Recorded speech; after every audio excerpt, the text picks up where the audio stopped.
Chaque samedi, cette station-service de Morteau casse les prix. Attends, c'est dans l'autre sens en fait. C'est dans l'autre sens. Guillaume Rognon, le gérant, vend le litre de gasoil ou d'essence au prix auquel il l'a acheté. Bonjour, prendrez bien la pompe neuve, comme ça on peut mettre 2 voitures. Dès l'ouverture, c'est la cohue. Encore. Voilà. Allez-y, vous pouvez avancer encore. Pour faire la circulation? Ouais, toujours. Pourquoi? C'est plus fluide comme ça. Il y a moins d'attente. En fait, nos pistes, elles ont 2 automates. Donc par piste, on peut mettre 2 voitures, par exemple, pour celle-là. Dans cette ville de 7000 habitants, où la voiture est le principal moyen de déplacement. Vous voulez le plein? Oui. Allez, c'est parti.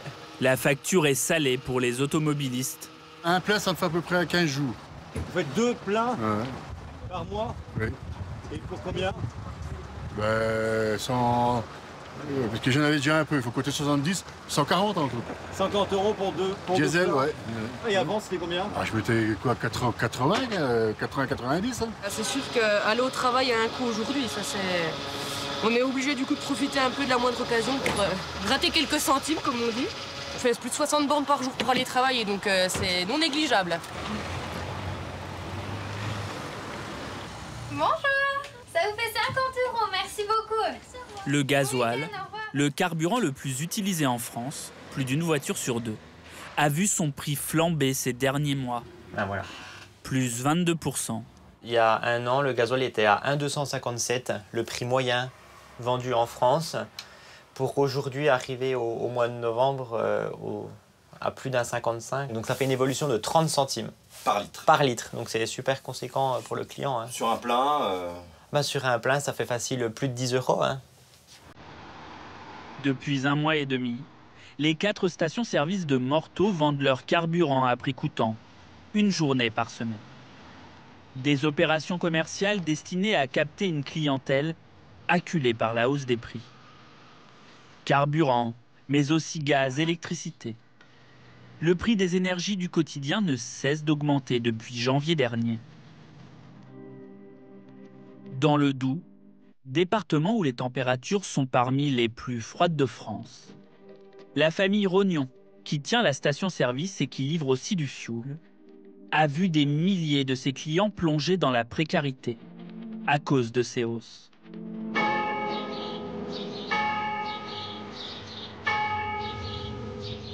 Raphaël Rognon, le père de Guillaume, assure les livraisons de 16 000 foyers dans les campagnes environnantes.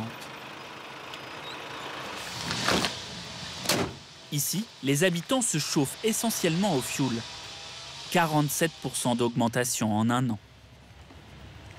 Bonjour Pierre. Bonjour, monsieur Rognon, comment allez-vous? Je viens vous livrer le fioul. Ah, je suis content parce que ça fait un moment que j'attendais. Bah oui, hein, il y avait plus trop de chauffage. Il n'y avait plus de chauffage, et puis j'étais un petit peu ennuyé. Oui. Aussi bien question de règlement. Voilà, mais on va bien trouver une solution. ça va, vous avez Pierre, pas de 70 ans, ça va, on peut rouler, touche quoi. 900 € de Ça commence retraite. un peu, hein. Il était programmateur dans une Bon, usine. ben, Face à la hausse, il a attendu le dernier moment Alors voilà Pierre, un petit peu de chaleur. pour acheter son fioul pour l'hiver. Il faudra l'économiser, il est cher cette année. Hein. cette année, je crois bien que on va pas se permettre de manger la dinde, hein, on va manger plutôt le plastique. Hein. D'ordinaire, il achète 1000 litres d'un coup. De quoi se chauffer pendant 6 mois. Mais cette année, il ne peut s'offrir que 250 litres. Et encore, au prix de sacrifice. Je ne sors pas, je fais attention, je me fais ma cuisine moi-même, et puis voilà, puis je vais de temps en temps au resto du cœur. C'est la routine qu'on a à l'heure actuelle, c'est la vie qu'on doit subir, c'est que tout augmente et tout est cher. Et je trouve qu'avec ce qu'on touche par mois, je trouve qu'on n'arrive pas au debout. Avant, il y avait un plaisir, un amour, un loisir, maintenant, il n'y a plus rien. La facture atteint 300 €. Pierre a demandé à payer en 2 fois. Je vous remplis vos chèques Pierre. Il fait tout, il me livre le mazout, il fait ma comptabilité, c'est un homme plein de bonheur, ça. Pour la même somme l'an dernier, le retraité avait 100 litres de plus, soit 3 semaines de chauffage. Alors, à partir du combien de novembre, Pierre? Tu le mets le 25. Voilà, 25, puis l'autre le 25. le 25, 11. Et puis, Alors, le second, le 27 décembre, Pierre. Voilà, comme ça, c'est bien. c'est un cadeau de Noël. Il n'y aura plus que la chaudière à relancer tout à l'heure, et puis voilà. Vous voyez, mes radiateurs sont arrêtés parce que j'ai dit, bah, une température de 17-18 à la maison, il y en avait assez pour moi. Enfin, mais ce qui m'appréhende, c'est d'avoir la neige puis le gel qui va arriver, quoi. C'est inévitable. Hein. Je vous accompagne quand même. Si tu veux. Ah oui. Et prudent sur la route, hein. Voilà. Même, hein. Cette année, 10 000 clients de Raphaël, plus d'1 sur 2, ont demandé à échelonner leur paiement. C'est 5 fois plus qu'en 2020. L'entreprise, créée dans les années 50, a dû s'adapter. C'est un peu notre rôle d'être solidaire de nos clients pour leur dire on va vous aider à passer le cap du mieux qu'on peut. Nous aussi, c'est pas évident pour nous. Donc voilà, nos clients nous font vivre, alors on essaie de les respecter. Les gens s'en souviendront quand même. Celui qui à une période était un petit peu dans la misère en disant ben oui, ils m'ont bien dépanné quand il y a eu cette crise-là. Voilà, il sera reconnaissant. Il dira ben quand même. C'est une bonne maison.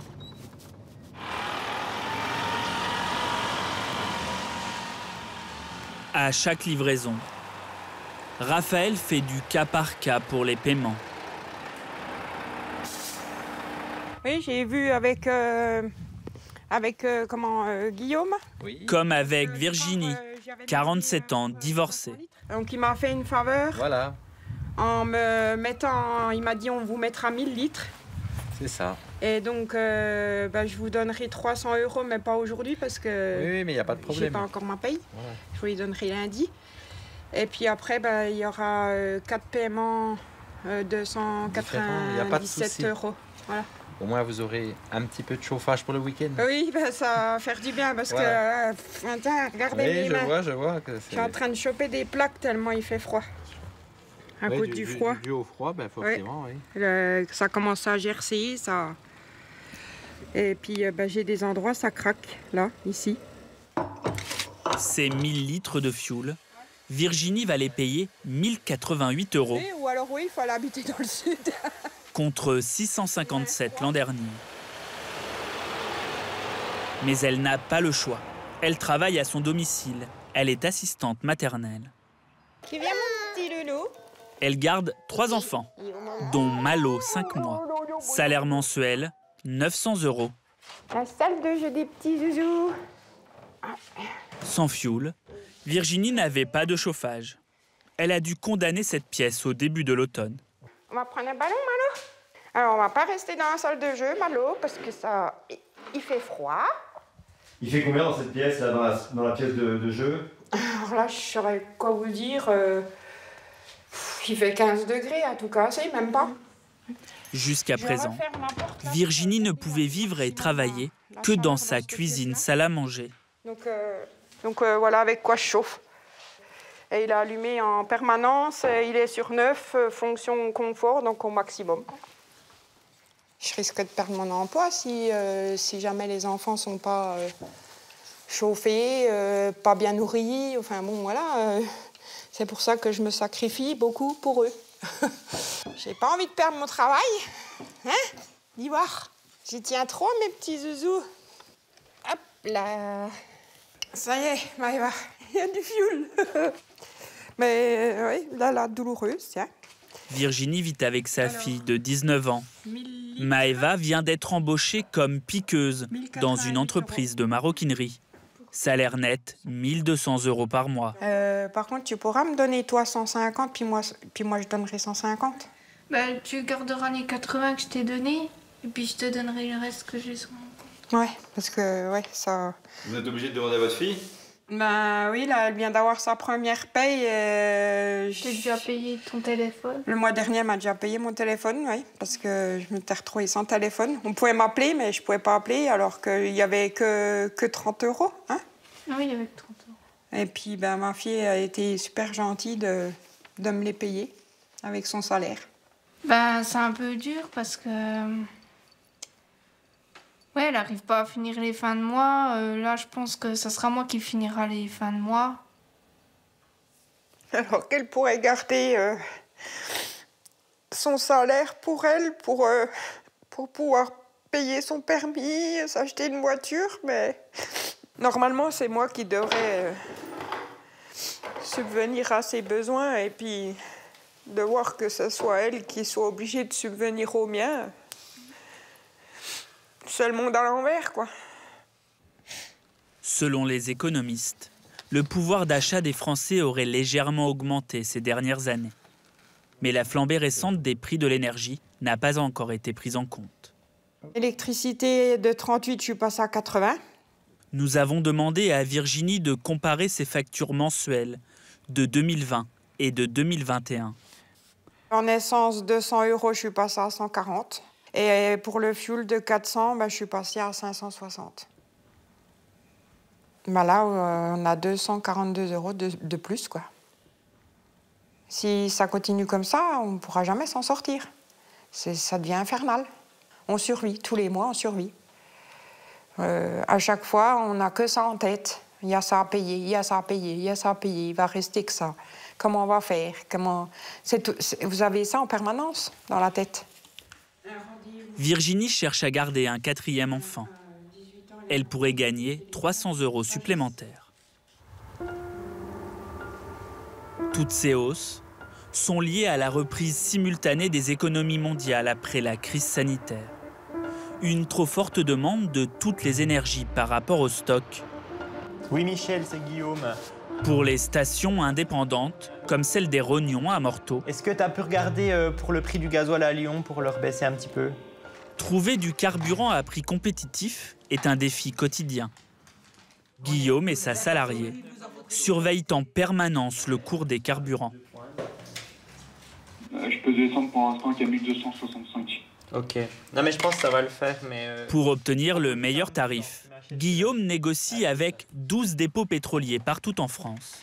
Il commande de gros volumes, 2 millions de litres par semaine. Qu'est-ce que c'est ton histoire? Moi, j'aurais voulu du E10, du E5 et du 98. Ouais, profite, c'est le seul dépôt de France où j'en ai encore. Aide-moi parce qu'en plus c'est bradé en station et tout, faut que je m'aligne. C'est la merde. Non, c'est pas ça, je te fais le meilleur prix que j'ai, mon ami. Ah, non.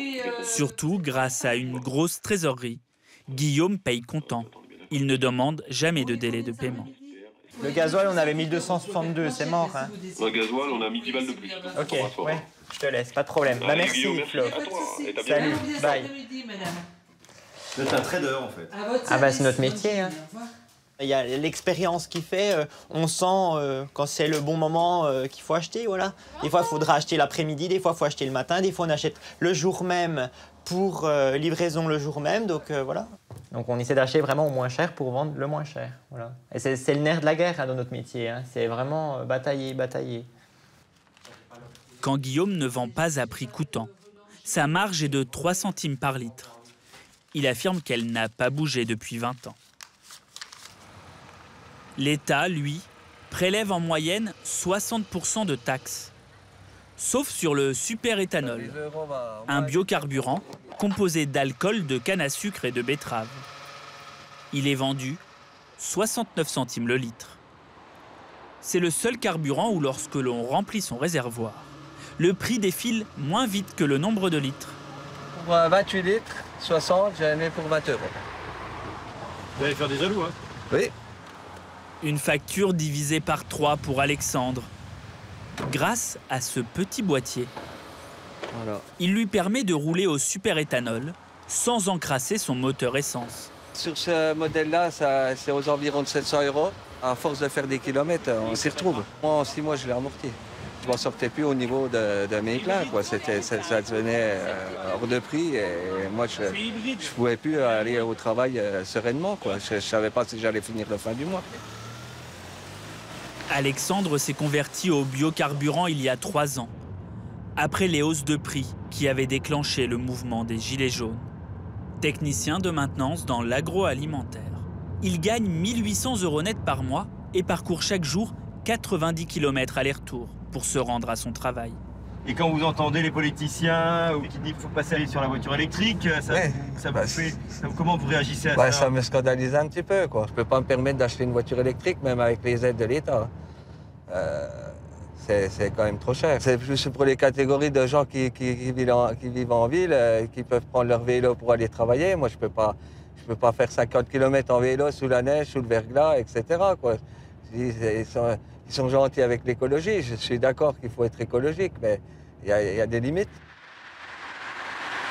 À 49 ans, jamais Alexandre n'avait imaginé devoir vivre à l'euro près. Il est propriétaire de cette maison, qu'il paye à crédit 980 € par mois. Son épouse Stéphanie travaille comme aide-soignante de nuit et gagne 1 400 € net. Le couple a 2 enfants, Maud 12 ans et François 16 ans. Allez, Marley. Un petit café, Alex? Oui. Même si Alexandre et Stéphanie réalisent des économies sur le carburant, ils se chauffent au fioul et à l'électricité. Cette année, leur budget énergie a augmenté de 154 € par mois. Heureusement qu'on a de l'aide de sa maman, que de temps en temps, elle nous donne un coup de pouce, parce qu'autrement, on finirait toujours à découvert. Moi aussi, je lui ai demandé qu'elle me dépanne de 500 €, quoi. Et c'est quand même inacceptable quand on regarde, c'est pas Puis on travaille les deux. Et puis elle travaille de nuit pour justement mettre du beurre dans les épinards. Voilà, quoi. Et à un moment donné, c'est difficile. Pour réduire leurs factures, ils veulent changer leur vieille chaudière au fioul. Notre chaudière, qui nous revient cher. Pour une pompe à chaleur, qui fonctionne à l'électricité et qui consomme peu. Investissement, 12 000 €. Voilà, c'est notre cuve de fioul. Bon, il nous reste à peu près 750 litres, à peu près, oui. Comme ils ont de petits revenus, l'État devrait prendre en charge 8 000 €. Le reste sera financé par un prêt à taux zéro, 67 € par mois. On va attendre que ça soit vide pour pouvoir remplacer notre système de chauffage. En attendant, on va se dépanner avec le bois parce qu'on a aussi un insert. Bon, on va essayer de se débrouiller comme ça. Une fois la pompe à chaleur installée, la famille pourrait économiser 2 000 € de chauffage par an. En attendant, tout le monde se serre la ceinture. Plus de restaurants, plus de cinéma. Seul loisir de la semaine, une balade en forêt. Là, on est ensemble, on en profite et puis... Et ça coûte rien. Et c'est gratuit. Difficile pour François de cacher sa situation au lycée. Que des fois, le mercredi, quand je suis à l'internat, je veux me faire un peu plaisir, je veux sortir avec des amis, mais c'est un peu compliqué, quoi. Niveau finance, c'est un peu compliqué, parce qu'ils ont envie d'aller dans des endroits où c'est un peu plus cher que d'autres, et puis je peux pas, quoi. Je suis limité. Certains de mes camarades, ils se rendent pas compte des moyens qu'ils ont. Ils pensent que tout le monde vit a une belle vie, surtout dans la région, vu qu'on est frontalier tout près de la Suisse, les gens ne se rendent pas compte de la valeur de l'argent. Se déplacer ou se chauffer. Alors que l'hiver n'a pas encore commencé, certains ont déjà dû faire un choix. C'est le cas de Clara, 47 ans. Elle est travailleuse handicapée dans un centre spécialisé, à 60 km de chez elle. Une bonne cliente de la station Rognon. Oui, j'en fais au moins 3 fois par semaine. Clara gagne 1 100 € net par mois. Mais entre l'essence, les assurances, le crédit de sa maison, l'électricité et le bois, à la fin du mois, il ne lui reste pas assez pour remplir sa cuve de fioul. Ça, c'est la chaudière. C'est la chaudière à bois. Du bois pour chauffer la pièce principale. Et pour sa chambre, le système D. Je prends une bouteille en plastique, comme ça. Hein, peu importe. Je l'ouvre. Je prends une casserole pour puiser l'eau chaude dans Et puis je la verse dans la bouteille. Puis je vais les glisser dans mon lit. Voilà. Et puis après, j'aurai du... Ça me chauffera, j'aurai moins froid, donc voilà. Il manque 2 clochettes.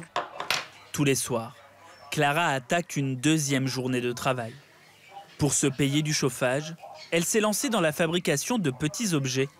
Bon, ça, c'est des prototypes, c'est des décorations de Noël.